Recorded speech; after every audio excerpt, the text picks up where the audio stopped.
everyone. Welcome to another exciting episode on the Talk In with your host Cindy Official. Today I have with me here Dr. Mohammed Salis, a prominent person in Azungu community, a proud doctor for that matter. He is a doctor at Anyam Clinic and nurse, and then he has his own medical center, which is Call of Hope Medical Center, located at Kenyasi, Edumen. Welcome, Doc. Thank you. Or will I say, you will say welcome to me because I've come to your place. Thanks for your time. All right, so we have to begin. I want you to tell us a bit about yourself. Who is Dr. Mohammed Salis? Dr. Mohammed Salis is a Wangara by tribe, born by... I am your queen, because I'm Fulani. Born to a family of Mr. Abdurrahman Said, who is famously known as Baba Yara, and his wife, lovely wife, Hafsatu Idris, who is known by a lot of people as Aushata. I was born at Abu Abu bus stop at Malam Kataki's house. You're a Zongo boy. Yeah, I was born in Zongo.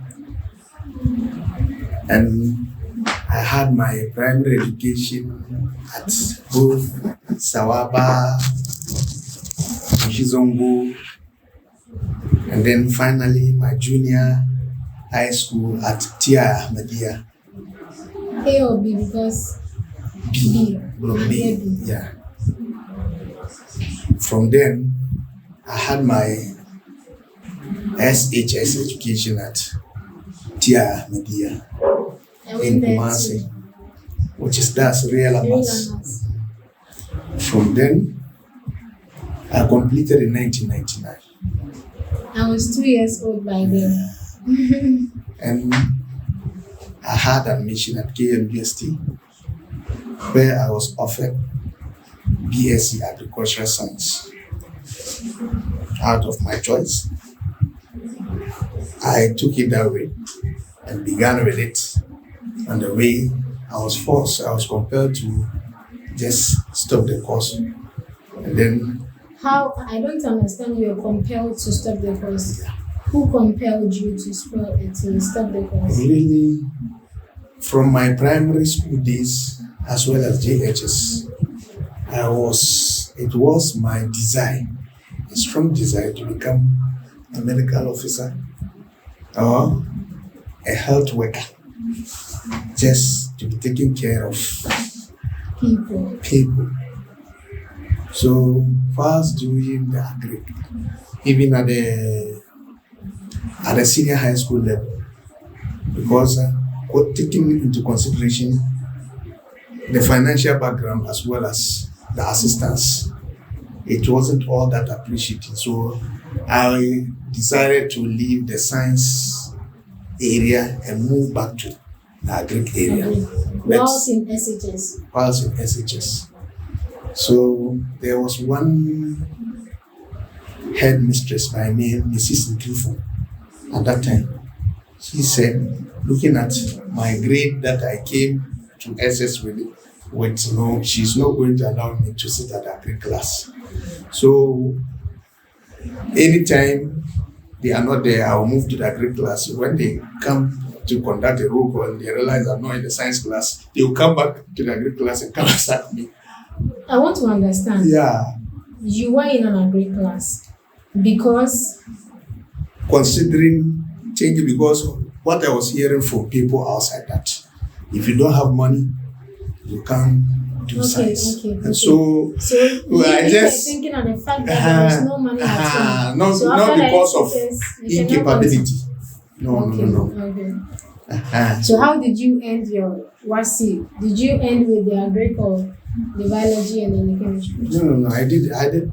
Finally, I went back to the science class. I was compelled to go there because science is not all that fearful. It's not that you have to work harder. and you So end at up Tech, succeeding. when you were offered agric science, you told me you were compelled to Yeah, quit that. at Tech, when I was offered agric science, at that time I've already passed through the science class, the science course till completion. So I was rather offered agricultural science at KNUST. So I said this time, so far as I've been able to pass through the science class, You I'm no more this. interested in the agric. But I have to go because that's what I was offered. Yeah. So I went there doing the agric. I read the second year. I was about to complete the second year to the third year. Then You stopped. I stopped. So from then on, I was making plans, ways and means to get a health-related program so that I would just go home for that. Were you having sponsorship at that time? No. So how did you get yourself into the university? Actually, when I completed the senior high school, my father was only my sponsor. He was only my source of everything. I realized things were not all going on well with him. So definitely, I have to take things as I find myself in. That's why when they offered me that Greek, I had no option than to take it that way. So he kept on complaining that since you said you didn't like the science and we forced you to do the science. Now that you moved from that end, you decided to just divert to the agric again. I said no, I wasn't the one. It was just offered to me. So from his complaints, I didn't have the passion of doing the agric again. But the way he was complaining made me started feeling that this agric, people are saying it's not having a bright future. That if you complete the agric, you won't get a job. You go back to the farm. Yeah. So, or you have to practice animal farming and the rest. I say no. Since that is the case, let me get, even without a sponsor, let me see how I will just get myself out of agric so that I'll divert the program to another program. So I was compelled to stop the program altogether. After 2 years? Yeah, after 2 years. When I was getting to the third year, I stopped. So after leaving Tech Campus, I stayed for, let's say, 6 years at home. 6 years after your 2 years? Yeah. So later, what were you doing in that period I of 6 started years? teaching at the primary level so that I would just Earn some money. earn some money. I was doing businesses as well. So that was what I was doing. People were just blaming me. You've gained admission into a reputable university like this. You intentionally left the university. You don't know what is wrong with you.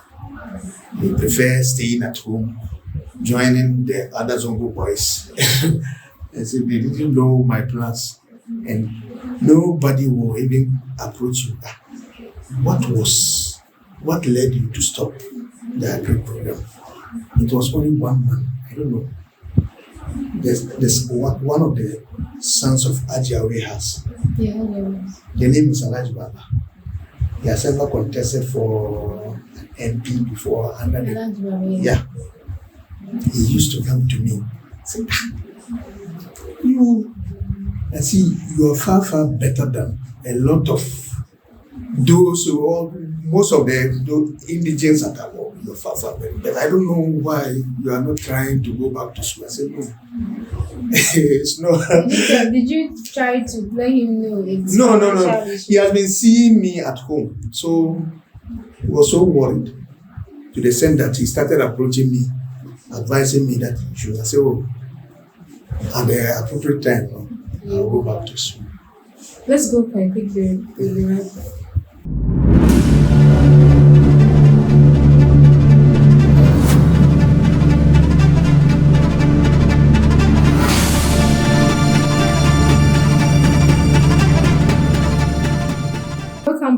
listeners, don't forget you are watching the Talk In with your host Cindy Official. So let's proceed. You are a doctor now. Was the decision of becoming a doctor yours or your parents? About 90% of the decision was from myself.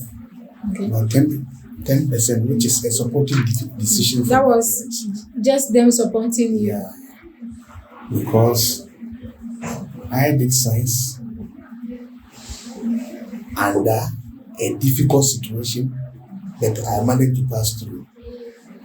Upon seeing that, I said, there is nothing impossible. If I've been able to pass through the senior high school level, coming out successfully, then I can proceed on with the science program to reach where or to achieve what I've planned for myself.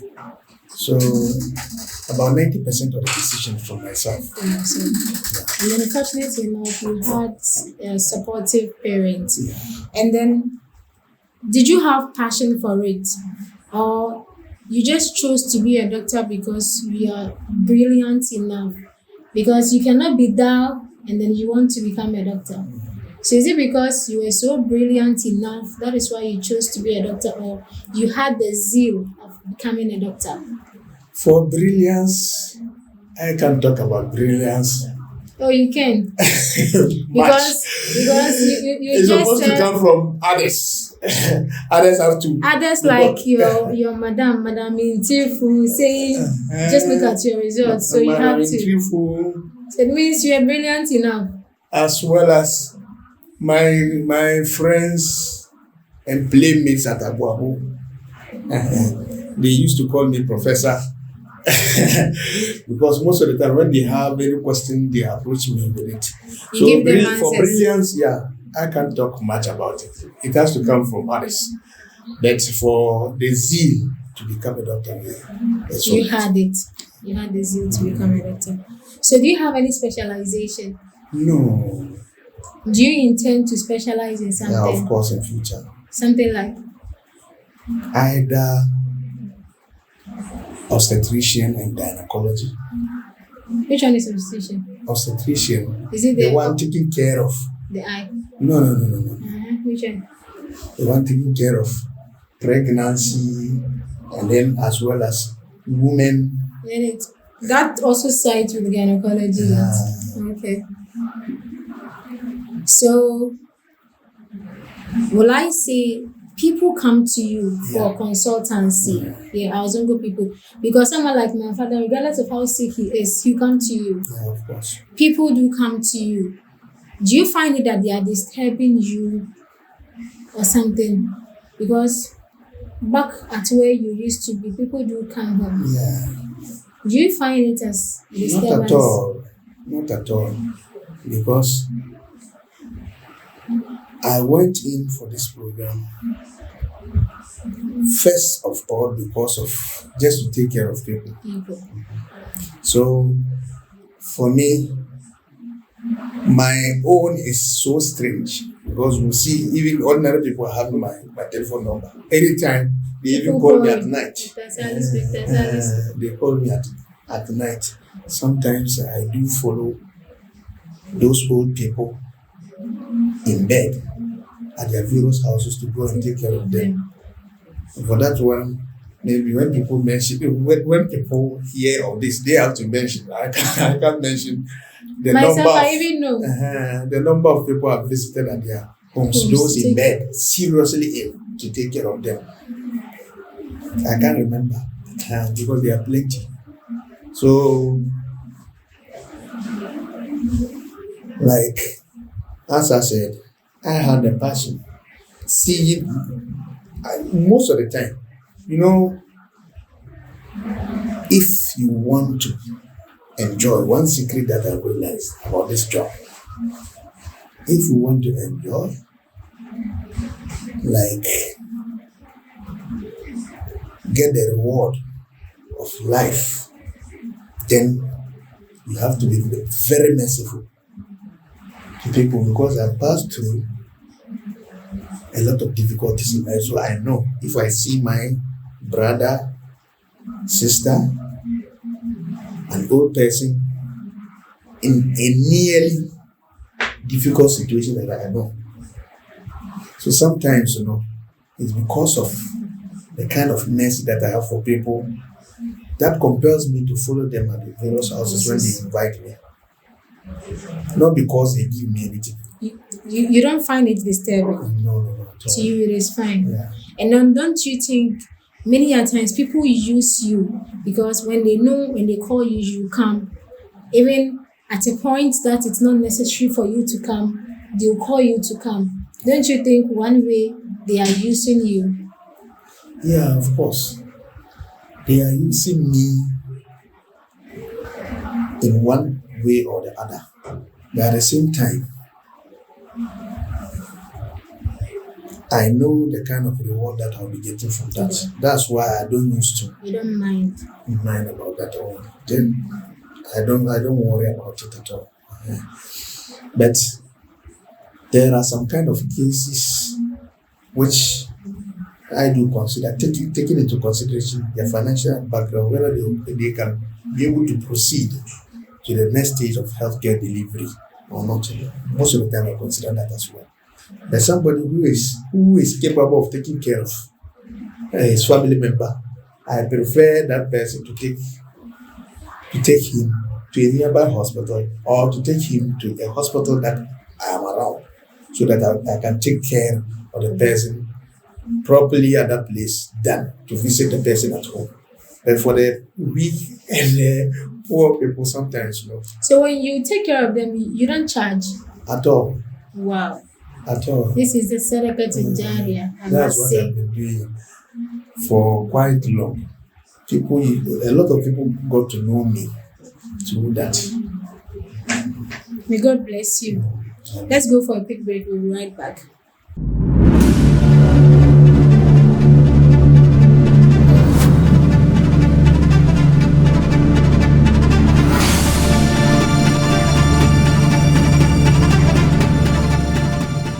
Welcome back, viewers. Let's proceed to the establishment of Call of Hope. Yeah. How did that came about? Yeah, actually, after completing my program, after I was done with my internship, it came to a time that before the postings were in, I used to be working with some private hospitals. One of them is Fanchinebra Hospital at Santasi. I worked at Wood Village Hospital as well. Then, from then, I saw the way they handled me, the kind of treatment they gave me. From then, I move on to this. There is one hospital which is adjacent Kumasi Girls Senior High School. The name is Kumani Medical Center. I've been there. Some time ago, I used to do somebody shift at Menshia Government Hospital. I went there for some couple of weeks. Later, I also worked with Garden City Hospital. Seeing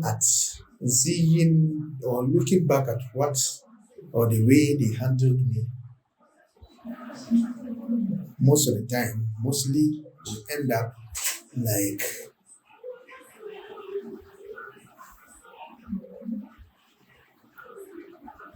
they gave me finally, the way they will handle me, I'll be in good mood with them from the beginning. But finally, before I leave there, you see the kind of treatment they give me. So from all the hospitals. So that even compelled me to say, if this is what is happening. So my mother kept on complaining that, why is it that when you start working with people, helping them, later they will turn their backs on you?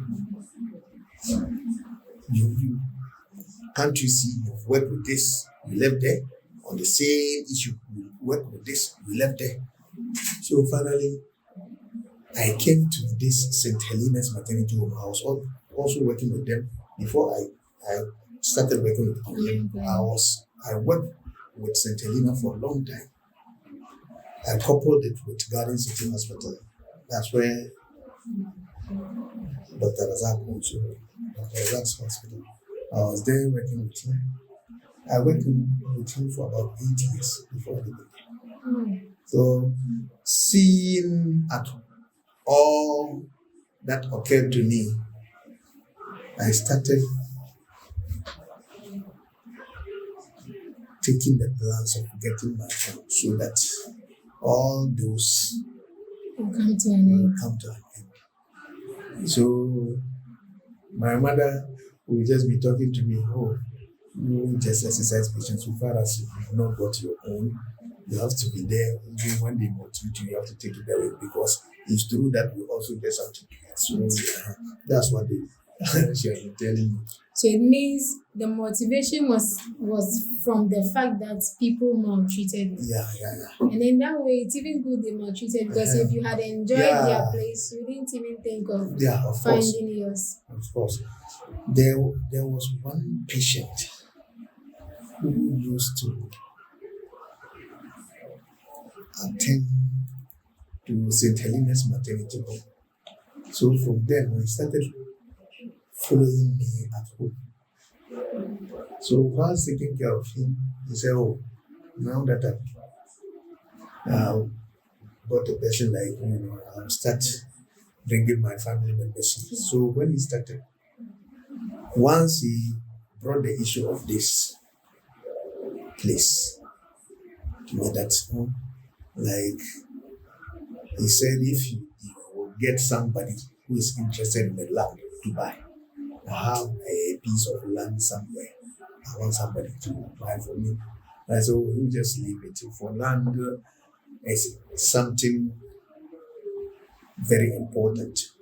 It's not like a vehicle, or let me say a motorbike. That one you can easily lose it at any time. But for land, if you even construct on it and demolishes, the land is still for you. So when I spoke to him that way, after a year, he approached me that if I have money, I should give him something. He's going to pay his debt to some people, so that later when I get the remaining, I will give him a so that I take the land. That's what happened. It's my patient who gave me this place. And it was because of how good you were. Yeah. And from the beginning, he even said, from how he sees this area, he has not seen any hospital around. So if I come, it will be of a great benefit to them. So when he said that he wants to fit into this place, say, hey, the place is very far. So when we came later on, after I was done with him, I managed coming here like once in a blue moon. Later on, after gathering some amount of money, I started.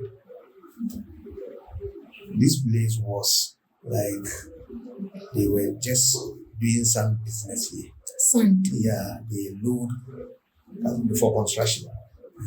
So how I met this place, it was, let me say, full of potholes that you need to just do a refill. That's what we did before we started. Gradually, it took us about, let me say, 6 or 7 years. Before you got this done? Yeah. It's really not easy. Let's go for a quick break. We'll be right back.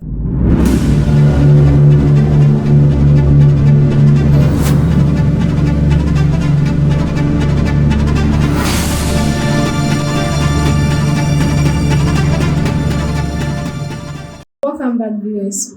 Let's proceed to the major problems our parents are facing I will not even say our parents, maybe the youth or the old age or the hypertension, high blood pressure. Okay. I want you to discuss it with us. Yeah. Now, like, But before then, this problem of hypertension is, I want it to descend to our parents. So maybe let's change our tongue to Hausa because of them. okay. Yanzu muka duba batun hypertension wanga lokacin mun kasa mutane kamar uku da yake yi samu. Kaga na farko yana kama samaro da budurwi. Tukunnan yana kama middle age wayanda suke ba su sufa ba su kuma ba yara ba. Tukunnan yana kama tsofaffi. Me yasa nake faɗin haka? Hypertension yana na ko wanda ake gado shi cikin dangi. Tukunna akwai wanda rayuwa da yanda mai shi ke yin rayuwan shi yake kawowa ya samu. Da an san abin da akwai ciwon da ya yi common with mutum ya sufa. Mutum na ya makance, mutum na ya kurmance, mutum yana ya sa kamar hankalin shi zai zama kamar na yaro, yana ya fita ma waje ba an kama shi ba shi ya manta da inda ya fito. Wannan duka nan muna ce mai sinar dementia. Wannan duka an lissafa da batun ido da mai an lissafa irin wayannan ciwo nan da yawa da ke sufa ke kawo shi. Aka mutum ya sufa ya same shi a tsawo saboda sufan nan. To amma wannan zamani ba haka ba ne. Shi yasa da ce na ya kama mutane ko yana kama sufofi. An san sufa yana da irin abin ba shi. Samaru na da mutum. In ka lura akwai ababen da ke iya ta fuskan ciye-ciye da shaye-shaye yake sa mutum ya samu hypertension. Da an ce hypertension mutane na nuka shi batun gishiri ke zuwa hankali. Caffeine. In ka duba caffeinated beverages ya yi yawa zamanin da sosai. Irin su Storm. Da su wanda wane ne kuma yanzu zamanin kuma mutane da sun gaji na wasu su sha Storm da Rush. Wadda saboda su samu abin. Energy. Don ka samu energy kaya ka samu kana aiki da shi ka zo ka gaji amma still ba ka karabu da aiki ka gaji kana da ka futa ba ka futa don saboda mutum bai zuwa. Kin gane wayannan caffeinated beverages kuma yau yan zamani buduri da samaruna sun fi so ababen mai kuma dare suke iya can ababen mai iri na ke wannan yana ya sa a samu. Shi sa na ce buduri da samaruna kwanan ka suna samu. Shi sa shi ka ce abin da kwamfanci in ka je wurin abin da wurin dialysis ka je ka iska wayanda suka samu kidney problems kuma kidney yana da contribution cikin lamarin control pressure mutum. Kidney mutum yana da contribution cikin control pressure mutum. Ne zai samu matsala to shi ka shi sa ba wanda ke da kidney problem pressure shi ke kasa. Kuma yana bisa. Don kidney ne yana ci. Kamar batun fatty foods da ka faɗi ne mai ne. Ana ci abinci da dare kamar wani lokaci. Yanzu preferred time da aka ce a ci abinci. Kagan ka ci abinci dare so mu shiga kamar misali wurin magrib. Wannan ya yi don saboda ba kai ka kwana wannan lokaci ya take time. Amma zamani ya kai wani da dare yake zuwa ya sai fried rice. Da dare yake zuwa ya bara mai indomie kuma a so ya kwai da menene. Sai ya ci kuma da yi haka shi zango sun ganka wallahi kiba ka dinga kiba to ka kinga samaro na saboda fuskar ciye-ciyen ka da shaye-shayen ka shi ke kawo mutum ya dinga. Kuma ban da shi ciye-ciye da shaye-shaye akwai wasu ababen da yake mutane na yin su da yake kamar masu yin su miyagun kwayoyi hard drugs su ma suna yin su abin da don saboda kin ga ababen da ke aiki kan abin da drugs akwai liver ma magungunan da muke sha ta baki. Irin su fara-fara da mene duka shi ke na ji paracetamol ma bai da kyau. Hepatotoxic haka suke ce mai kankan kana overuse shi ya damage ma liver ka. Shi sa muna da hepatitis B da paracetamol ya samu mutum. Wani ya samu hepatitis B because of shan paracetamol. Kwarai. Really? Gane. Wannan paracetamol ko su magunguna ne. Shi sa bari mu komo kan abin da muke fadi. Kaman caffeinated drinks da ka fadi ne. Kaman constant use shi. Constant wani lifestyle shi kenan. Bai sha ba bai zauna. Amma kamar ce wani once in a while da shan shi is normal. Ana ya me yasa aka yi Nescafe? Muna da kaji coffee break wurin aiki. Kana ya ka masu kuma muna da wani abin ga first da muke KMST akwai wani coffee break da ake ba. An sau za ka zo ka take breakfast ne wannan mun je lectures da sassafe. Shi mu zo ka wurin 9 sha ba mu coffee break. Wurin aiki kuma ana wannan abin. Amma ka yi shi constant kana abin Shi ne bai da kyau. Kin gane? Problem ya zo kan kidney mutum to shi na shi contribution da yake yi ya taimaka ya control blood pressure ya fita wurin kenan. To lokacin blood pressure na zuwa sama kuma kaji kai suke gani yawan abin da ke ba ki lura da kwanan ka wanda za zo ana buga gangan yana neman taimako a taimaki ne shi ya samu problem kidney sai ga ba babba bane. Yanzu diwa kidney ma sarara kidney. Ba babba bane ya fito ga wayannan alaba cikin nan kuma in ka lura da mutane zan gudewa ga misali ran da aka yi wani suna ko kuma aka samu wani nama ya bai da gani wallahi ya kamata yau a sha taya lura a taya kuma caffeine akwai caffeine ciki to haka ake yi shi ga young guys suna yasa su a ce sun samu pressure wani kuma nan damuwar rayuwa duk tunani na kawo pressure damuwar rayuwa ya shiga cikin wani hali ko kuma ya try wani connection ne gaba da ka cikure shi a ce bari hankalin shi duka ya nema ko kuma a'a ya yi alkawari da wata zai aure ta ko minta shi ke mata ko kuma wani ya ce za shi da shi turar da shi ya mutu yana game da wani hukuma ko yana nan kuma shi ke taimaka ma kuma mai shi ya mutu bai da wani hukuma ya kama tunani ya shiga cikin wani hali yana tunani wannan na ya bar pressure shi je abin ga ko kuma wani da ya alkawari da wata zai aure ta buga shi da kasa to yana ga kaman ya wasar da abin gashi resources shi duka bai da yadda zai yi ya abin ga ya komo ba ka yadda yake da shi ga ya shiga cikin damuwa da tunani dan shi na ya samu pressure ngani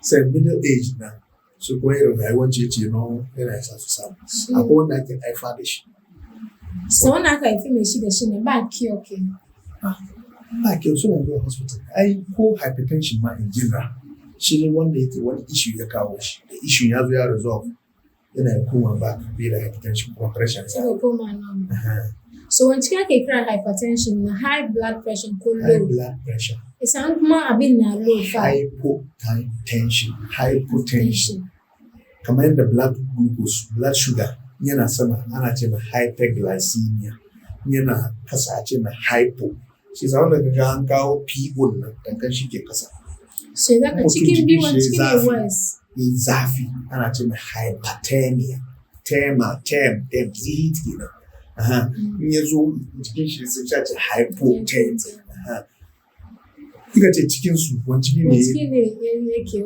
hypo low duka yana yi banna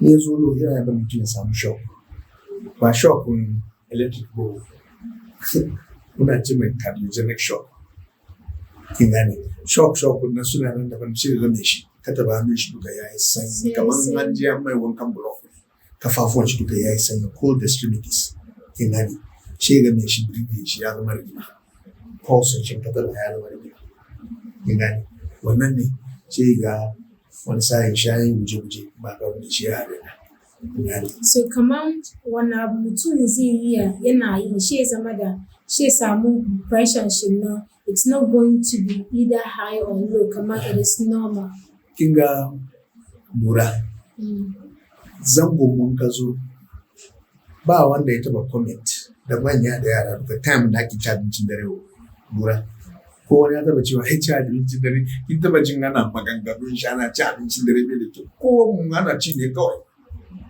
lura tun da shi an yi sallan isha ki ci abinci wani ba ba ya zo shi zama kamar dai abin da yake rubuce ne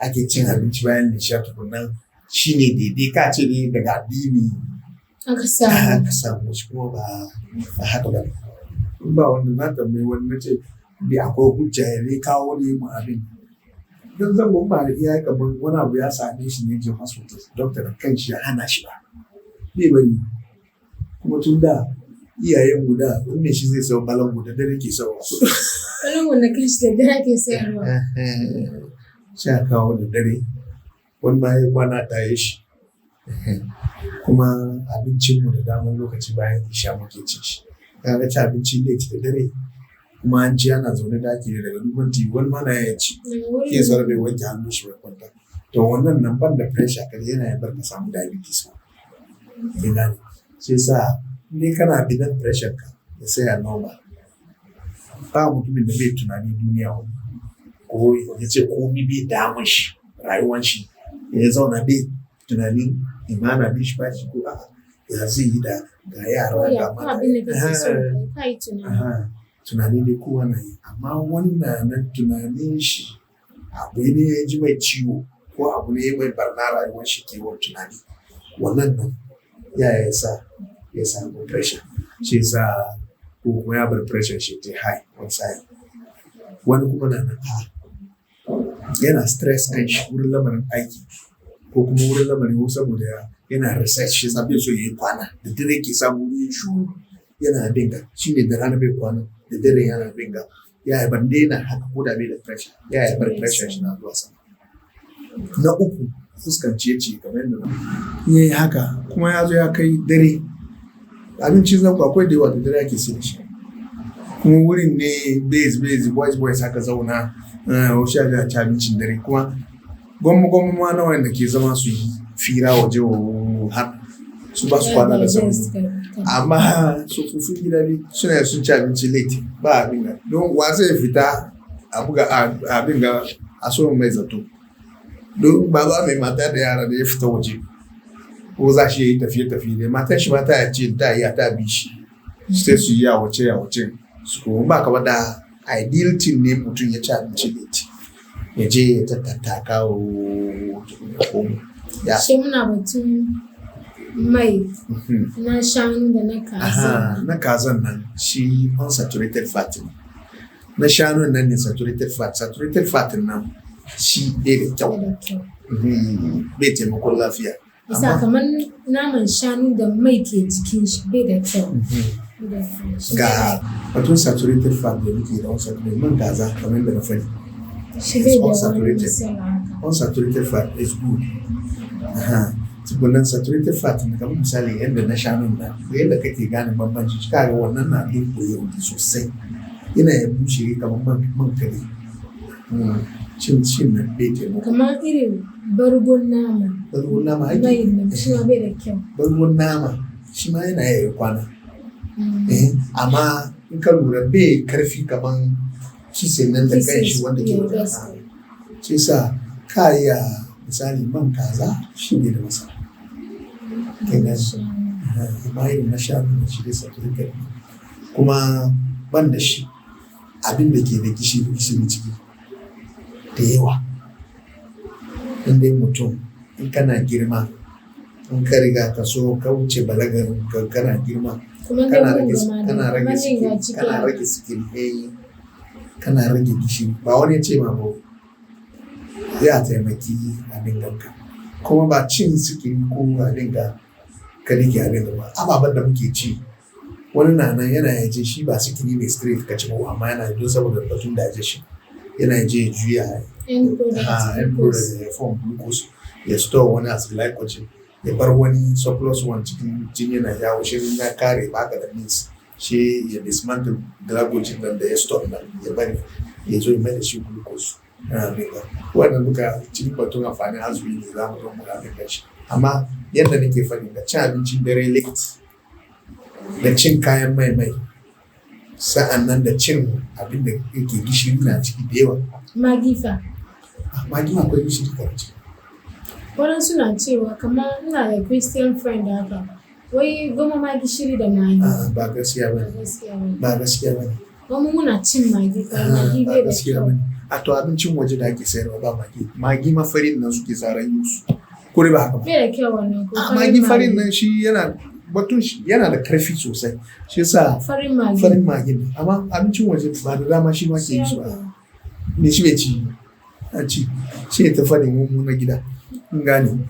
Shi yasa sa'an nan cin abincin dare late da yawan cin kayan mai da yawan cin gishiri da rashin exercise yana kawo shi sa kaso ma girma kamar da nake faɗi ka rage sikirinka da gishiri rayuwanka ka bar shan ruwa yayi yawa cikin rayuwarka don a day muna da abin ga recommended daily dose ko miyo abinci proteins ne akwai adadin da ya kamata ya shiga jikinka ina akwai adadin ga ruwa ne akwai adadin da ya kamata ya shiga jikinka vitamins ne da sauransu. Kamar na ke cewa cin kwai biyu da kyau na gaskiya. Kin ga kwai duk dan abincin da kika gani gaba ba ma kwai ba. Kin ga masara akwai protein karin ciki.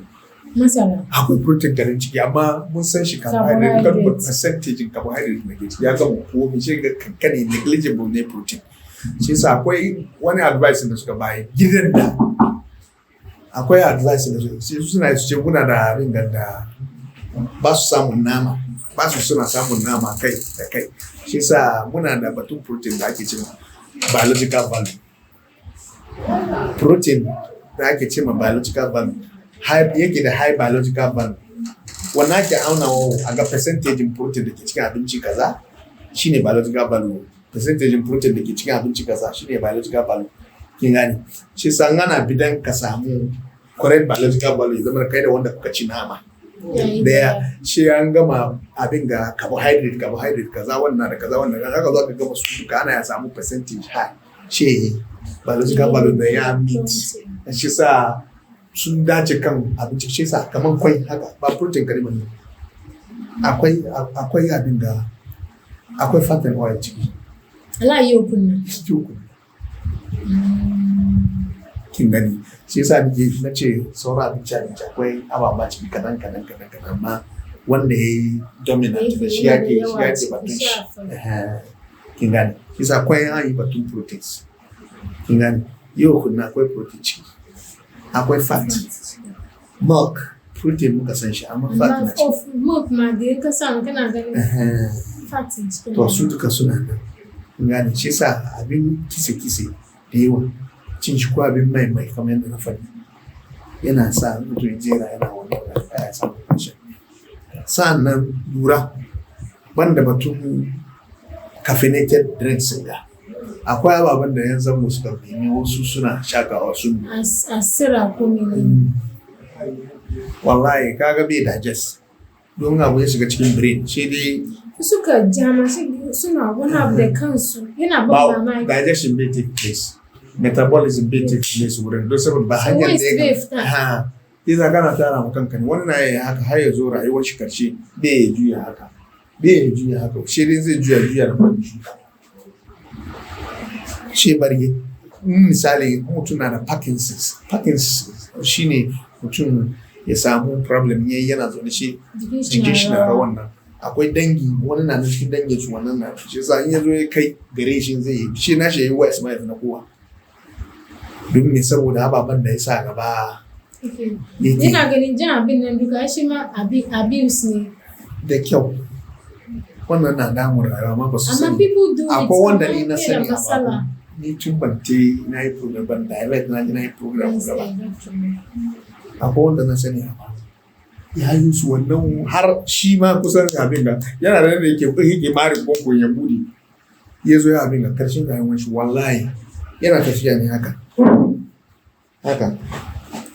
bai ji in ka kira shi shi dai ya juya fula haka amma wai haka da wuya shi bai haka yayi ya kama zuwa nan yana zuwa kenan shi sa wayan haka yana damun abin da nerves cikin brain kin gani kuma blood supply yana kai cikin brain nan kuma clot ya riga ya form cikin brain stroke zai zo ba hanyar da ya wuce stroke zai zo kenan shi yasa wannan aka kiyaye irin wayannan rayuwa ya taimaka wa mutum pressure shi yana sai normal tunani dai baya ce ka kai.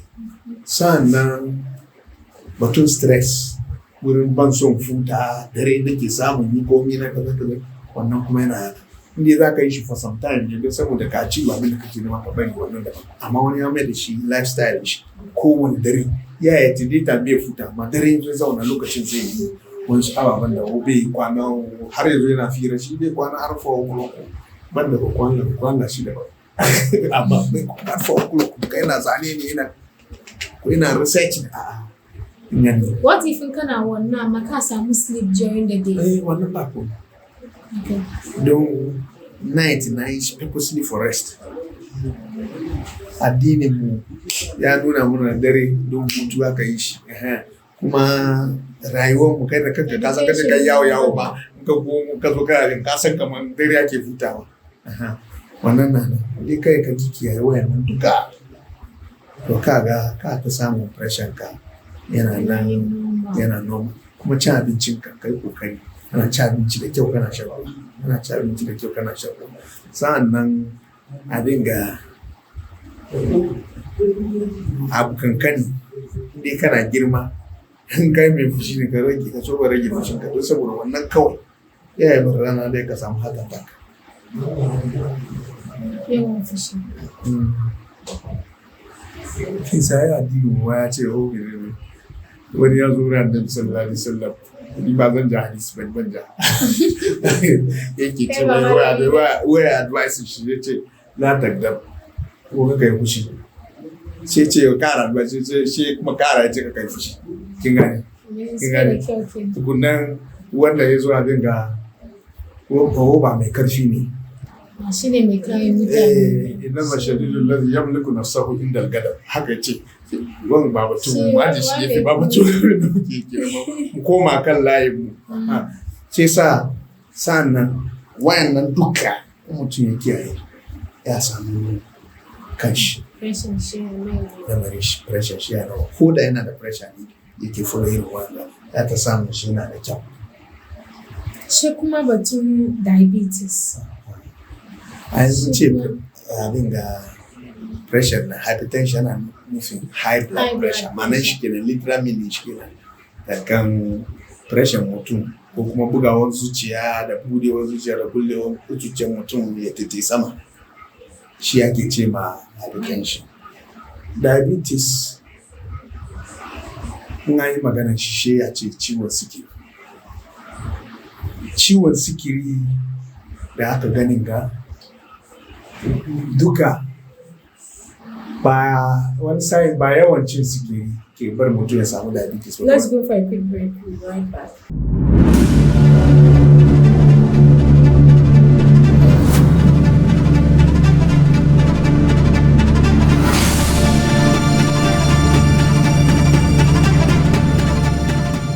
Welcome back, viewers. Let's continue. Batun diabetes. Diabetes nan ce diabetes akalla amma abin da ya kamata ya zo hankalin mutum yana nufi da ciwon sikiri. To shi kuma nan ba sikiri kake yawan sha waje shi ke baka diabetes ba kadai yana yi haka ba amma mafi lokaci yawancin lokaci abincin da kake ci da lokacin da kake ci shi ke bar ka samu diabetes. Wani kuma nan ana ya haifa da shi cikin dangin su yake. Diabetes da ka gani da rigingimun shi duka ya fito ga akwai wani abin ganda ke mande kan liver ana ce mai pancreas nan shi ke akwai ya zance a hausance su ce sinadarai amma hormones ne yake produce wani chemical ne yake produce biyu yana da alpha cells yana da beta cells cikin shi. To alpha cells ya produce insulin, beta cells ya produce glucagon. Insulin nan shi ke control blood sugar ka ci abinci duka yake control ya baka daidai sugar da zai yawo cikin jinin ka ba damuwa ya kare sai glucagon nan ya dinga ya lallauye sauran da ya saura excess ne je store shi as glycogen yanda yake under normal circumstances kowa da haka ya kamata da yake. To ana ya zuwa samu cells da ke wannan abin da sun samu matsala. To sun samu matsalar da ba su yi aikin su menene a sa madaidaici cikin jini a ja boye wanda ya yi surplus ba su yi wannan. To ba su yi wannan kin ga magana ya zo kenan lokacin wanda ya kamata ya shigo cikin jini ya son control abu baya control shi ya shigo cikin shi ya ce ma wannan ta wannan fuska ke samun diabetes.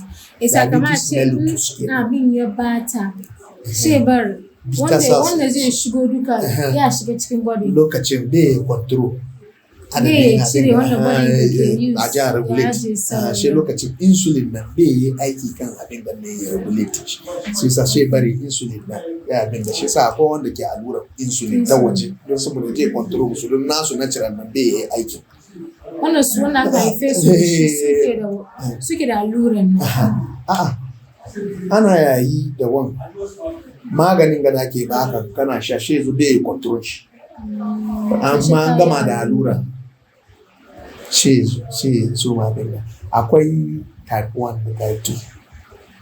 Type 2 nan ne ya kuma shi type 2 shi yake yawo ake zuwa hospital karbin magani shi. Type 1 nan daidai kake gani daidai kana nan shi ka samu wani irin su dai allura zalla ne ba su shan magani don ko sun shan magani bai aiki to akwai wanda suke shan magani ba bai control suna su type 2 ne sai lokacin shan gama musu da allura kin gane sai sa yayi hakan nan da yake wayan ga sassan wanda ke abin ga insulin da glucagon sun samu rigimar nan shi sa shi bari baya control sugar shi ke kawo shi a ce sugar mutum ya je sama shi sa ba cin sikiri waje ko abu nesa yake kawo in ka samu wannan matsalan kana yawan cin sikiri ya wani ke sama kana yawan cin wani abinci late ko abinci mai nauyi shi da yake bai ya control digestion ya take place end product of digestion ya form amma control a ja store wani nan bai iyawa shi kawo abin ganyayi yawa cikin jinin mai shi an test sha ga kamar blood glucose mai shi ya je sama symptoms shi yana yawan sa fitsari da sauri yana yawan shan ruwa yana kawo ramewa mutum ya rame har ya fita kamannin shi baka cewa da muke gida wanda mun ji wurin da samu AC ke ramewa to wannan nan bai samu AC ba diabetes nan ya bari ya rame ya fita kamannin shi yana nan tukunan yana kawo immune system mutum ya je down shi sa ya bar me shi na samun malurai yin samu maluru kaza ana nan wani kashi ana nan bai jima shi kuma samu ya zo wani kuma na nan yana ya samu infection abin da kamar misali mata yana ya samu haifin da an yi maganin shi har daga ji diabetes ya kawo an advice mai shi ya kiyaye dokoki amma sai da abin da ne to ran da aka ji aka yi tesa kai shuga ya tesa sha gani kamar shugan nan ne dalili shi ya so ma concentrate don shugan da shi su ma huta don ni na ganin wayan nan da yawa wanda na same su mun rasa ana dai shi ya zo complain kaga gaya mai kabiyoyi duka ya biye amma shi zo stay na complain dan check sugar shi da kamar sugar nan yana sama yana sa fitsari da sauri yana sa shan ruwa da sauri kin gane muna da polydipsia shan ruwa kishi ruwa na kawo mutum da polyphagia yunwa na yawan jin da mutum da muna da nocturia kamar a tashi dare yana boli so na wannan kin gane muna da polyuria ne shi kuma zai boli shi ya boli da yawa ka ce zai cika roban ga amma bai sa ya je ya abin ga kuma yi fisarin shi ce sha ruwa ya ce kwanta jin karan shi kwanta shi ga abin to wayannan duka alama ne cin abincin dare late shi ke kawo shi ba wai kamar cin abincin dare late aside wanda ake haifan su da shi main cause shi cin abincin dare late cin abincin dare late ke kawo shi banda kuma wanda ko da wannan ba bangaren ban da kamata mu yi magana shi ba don saboda mu ba spiritualist ba ne abu wanda ke gifa musu zame su don me shi ya zo ka san shi hospital kana duba shi bai da wannan dabarar rana da zai bullo ma ya samu wannan kuma shi yake yi dabarar shi wurin ta fuskan spiritual in ya goma ka zo kai suka kuma abin kuma ya tafi wannan nan ba maganan mu ba ne maganan mu ne wanda ke nan shine za mu je da shi shi yasa in blood glucose je sama lokacin alamun shi na kokoro wani na nan bakin shi yana ya bushe xerostomia ke baki ya bushe kamar ba mai ka ce wanda ya tafiya desert shekara da shekaru bai samu ruwa ya sha ba yana kuma cikin gari ya sha ruwa yanzu ga shi bakin kuma kamar an kwashe miyan wayannan duka na cikin alaman diabetes kuma shaida jinyar pressure da diabetes duka sai an biye da bin umarni kamar ci abincin dare ka rage cin kaza in ka bari kana ci. Kuma da ce ciwo nan duka misalin shi ne ci abincin dare. Da daman su cholesterol da duka matsalar su ne ci abincin dare late. Aikin san abincin dare an ci ba zuwa koyi ba ko da shi mutum na dai zaune dai ne har da cike kwana da daman shi kuma ana ya samu ulcer cikin fuskanci abincin dare. Cikin ci abincin dare. Don saboda indigestion yana cikin abin da ulcer. Kana ka ci abinci bai yawan digest da dare shi bargana jasan kai jasa kamar wanda abincin zai fito ma ka ci shi dare ka abin ana yin samu wannan kuma ci abinci mai late da dare yana yin samu mutum ya samu ulcer don sai yana trigger secretion abin gastric acid nan ko kuma ce abin ga hydrochloric acid akwai wani acid da in ka ci abinci shiga ma cikin ka abin ga muna da wani abin da ake ce ma proton pump shi ke produce gastric acid ne shiga cikin ciki don saboda abincin ya shigo ya zo ya yawo karshe bar ko da ka haɗe wani abin da yake a microorganism ne da yake zai abin da shi wannan acid ya zo ya kala su duka ya kakkashe su duka cikin abin gandajen shi yana yanzu shi kaman acid pump ne shi proton pump ne da ke produce hydrochloric acid ka ce wannan pipe nan ya bude ne bai tsayawa to kadan duka shiga cikin mai shi na ciwo shi yake ce ba shi ya samu abin da ulcer nan cin abincin dare mai ko kuma cin abincin dare late yana ya kawo wannan kuma kin gani amma rashin cin abinci kawai ba ba ma rashin cin abinci kawai ba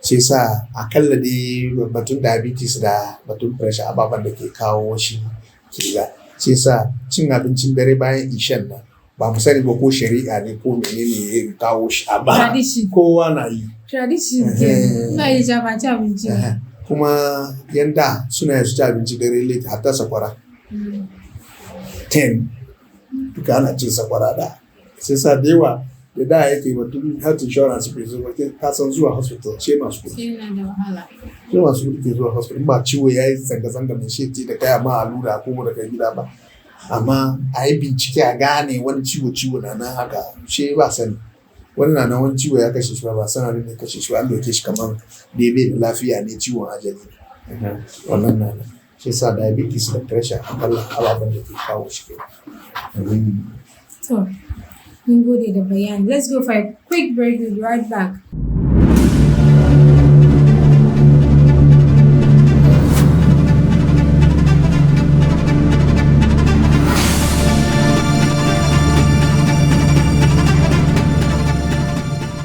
Continue.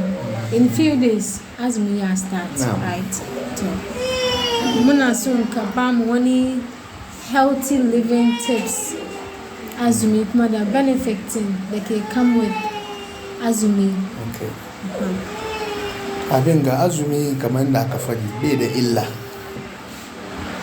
da illa don mu shari'a mu ya nuna muna cewa azumi bai da illa idan kun yi azumi alheri ne gare kun kasance masu sani haka alkur'ani ya ce to azumi da muke ganin ga akwai wayanda suka zama exception wannan ko Qur'ani ya nuna in kana da ciwo kaza ko kuma kai mara lafiya ne ka kai azumi amma azumi yana tafiya yana gama long with wasu benefits da mu ba mu san kaman yana adiga kamar misali ciwon gada muka yi batun su suka wuce ga azumi na cikin non-pharmacological management wannan ciwo na ce non-pharmacological management kan jinyar da yake ba shan magani ba kamar advice da ake baka ciwon ciwon bai son kaza ce shi yake ce ma non-pharmacological management.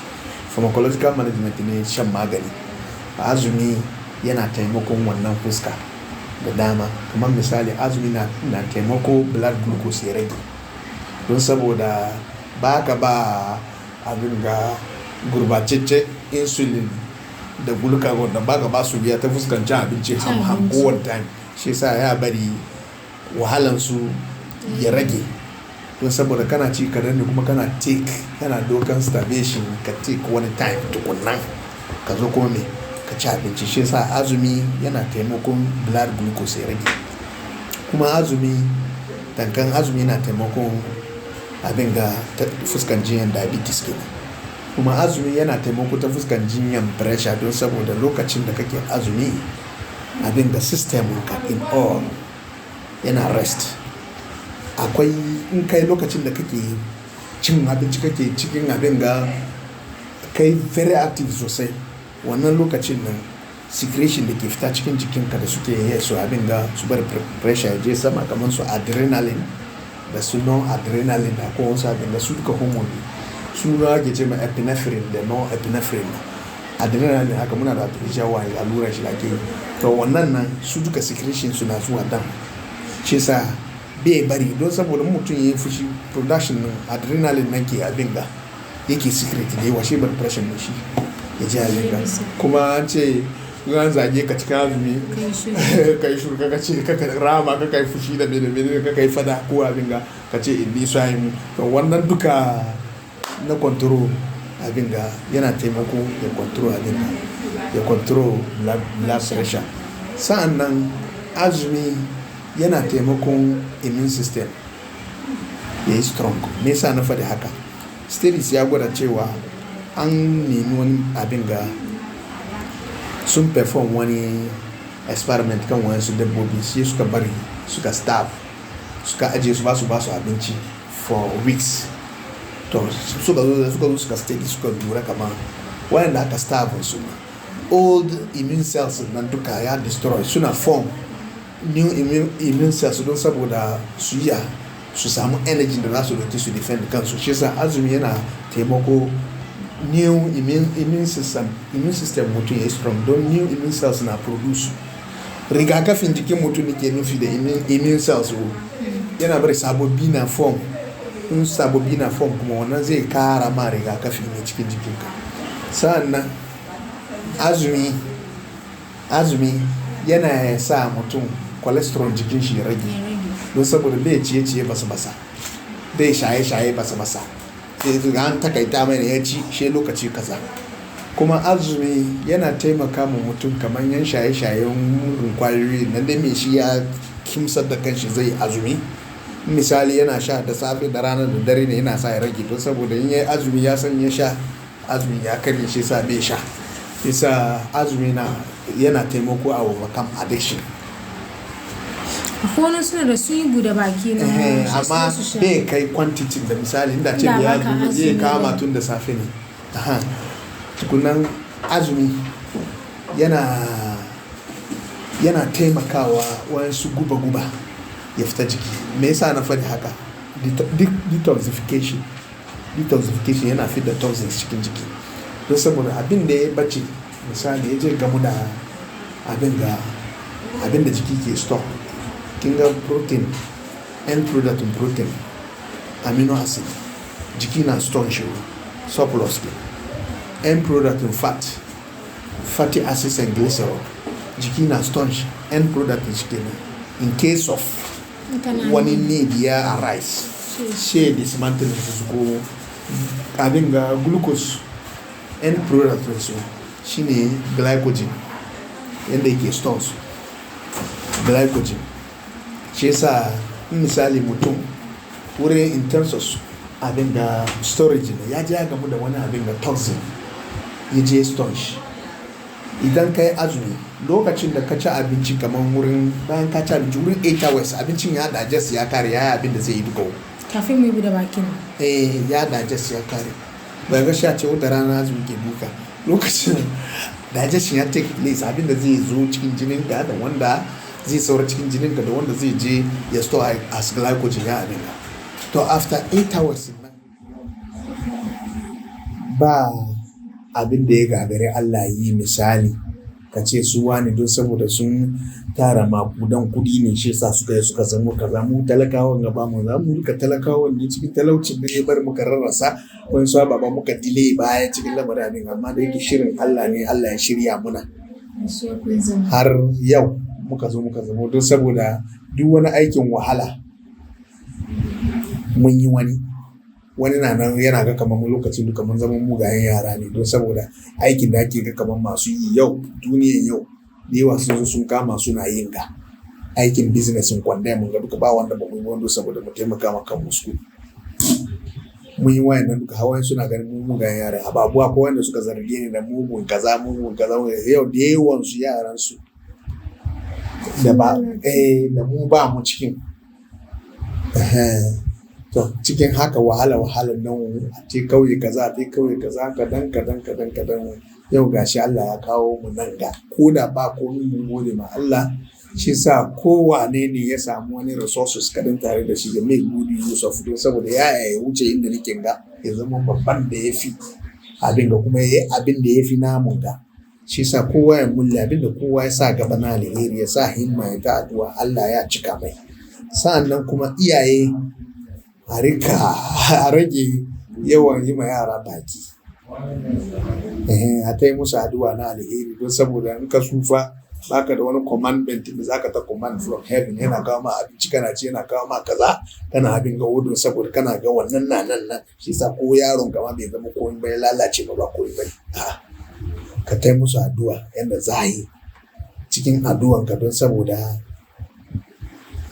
addu'an mutanen da Allah ke karba suka zama karɓar an gwada akwai na iyaye ciki da maza da matan duka hadisai ya gwada ya nuna cewa banda addu'an da yan waje za su ma to cikin addu'an ne cikin Allah mala'ikun amin suka hamsa kaga ya zamo kenan shi sa ba wuri ne za zauna wani ya zamo kaza bai son wani dan wanshi ya zamo ba kai karya ko kai naka ba kai ka zamo da kanka ba Allah ne cikin ganin nan shi sa a masa komai ka samu gaba kai kokari ka samu gaba kuma iyaye su ta sa su ta addu'a suna sa albarka muna fatan Allah ya sa mu ga azumin shekaran ga lafiya kuma sai ya sa mu yi lafiya mu kare lafiya so da yawa mutane shi suna son su gada kamar cikin rayuwarsu there has been so many struggles ni shi na wahala kaza na yi kaza is it that kuna fadi ne shi bar mu ma sai da mu kuma mu yi don so da yawa a ga wani ya ce ba zai fara wani abu shi ce I started with only one thing I started with this wannan su yana bi da gwada ma ai in kowa zai koro wahalar shi dan wani na nan kaji kai shuru don saboda mu namu wayanda suka sani su sani ba shi mun koro ba mun zan wa ba kamar yadda nake mun zauna wurin kowa ya san yanzu aka kace mun yankon da mun ga su za su koro ma tarihin irin wahalar da muka yi yana yi wa wani sa'in mun zo shi mun aikin kwandon mu samu fees mutum biya bayan mutum ya zo clinicals in hospital kaman ya fito school ya zo yana clinicals in ta ya kusa kai abu da school in ya break clinicals yanzu za shi je yana bidan kuɗi ya tara fees shi in kame abu da school bibin lokacin da ya samu fees je biya wannan nan ba ka samu wani support from anyone ne ba iyayenka za su yi suna support da yan wayenka da za su yi suna support ba ka samu support ko ina wani cewa na yi wahala kai ka gwada cewa wahala bai kashe amma ka ce kai ka yi wahala shi sa kana ga kaman wani yanzu shi ma wahala kai haka mai su masoraci ya gudu ya ce shi ne manyan yi su wani ma kenan da su da suke da kaza da bayan da suka wahala shi ne ni a kai ne ka ta yi ma mutane mana cewa wahalanka Allah bai sa ya ta banza ba ga abin da Allah ya mai shi sa wani ya yi wahala bai kai ka wani ya yi wahala ya fi kuma ya dace kuma ya fi kama dacewa shi sa wannan duka na nan shi sa kariya ta go wallahi na start da kaza ka ta korowa da sunan cewa kana famun mutane su ga kaman baka wahala Allah ya bar wahalar kai ta banza amma kaka koro da sunan kai ka gaji wodo saboda mutane su ta gudu abinda kake yi nan suna jan baya su ce shi ne su ba su don za koro wahalar da aka yi wani bakin mutane da aka ci an wahala sosai amma wannan duka ce sa bai zama muna mun damuwa ce sa yanda haka muke ji ma mutane shi ya kawo mutum ka zo hospital tausayi ne shi na baka tausayi wani sa'in ma shi da bai da shi kana shiga cikin shoes ne shi kana jima mai shirin abin da shi ya kawo wayannan duka don da ce an samu kodi fofofo ma rena lamarin duniya an wani bai samu ba kana ga kamar bai kokari ba ne shi sa mun gode mun sake komowa Allah yarda. We've come to the end of our discussion. Thank you for watching. If this is your first time, please click on the subscription box and then subscribe to the YouTube channel. Like, comment, share. Thank you very much. See you on our next episode. Bye.